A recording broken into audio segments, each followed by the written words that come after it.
अमरावती शहरात एका बाजूला नागरिकांना पिण्याच्या पाण्यासाठी दररोज संघर्ष करावा लागत असतानाच दुसऱ्या बाजूला मालटेकडी ते डेपो रोड परिसरात रात्री 2 ते 2:30 वाजताच्या सुमारास लाखो लिटर पाणी रस्त्यावर वाहून जात असल्याचे धक्कादायक चित्र समोर आले आहे।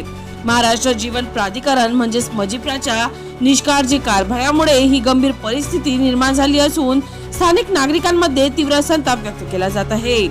प्रत्यक्षदर्शींनी दिलेल्या माहितीनुसार रात्रीच्या वेळी मोठ्या प्रमाणात पाणी पाईपलाईन मधून गळती होऊन रस्त्यावर साचते। हे पाणी अक्षरशः नाल्यात वाहून जात असतानाही मजिप्राच्या कोणत्याही अधिकाऱ्यांचे किंवा कर्मचाऱ्यांचे याकडे लक्ष नसल्याचे दिसून येते। मित्रांनो, विशेष म्हणजे ही समस्या नवीन नसून अनेक दिवसांपासून सुरू असल्याचा आरोप नागरिकांनी केला आहे।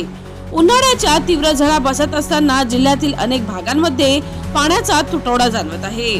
काही ठिकाणी टँकरवर अवलंबून राहावे लागत असून नागरिकांना तासनतास पाण्यासाठी वाट पाहावी लागते। अशा परिस्थितीत लाखो लिटर पाणी वाया जाणे हे प्रशासनाच्या उदासीनतेचे जिवंत उदाहरण असल्याची भावना नागरिकांनी व्यक्त केली आहे।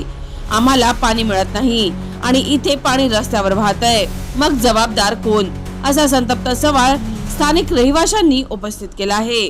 तसेच मजिप्राने तत्काळ दखल घेऊन गळती दुरुस्त करावी, अन्यथा आंदोलनाचा इशारा देखील नागरिकांनी दिला आहे। दरम्यान मित्रांनो, या प्रकारामुळे केवळ पाण्याची नासाडी होत नसून रस्त्यांचीही मोठ्या प्रमाणात हानी होत आहे।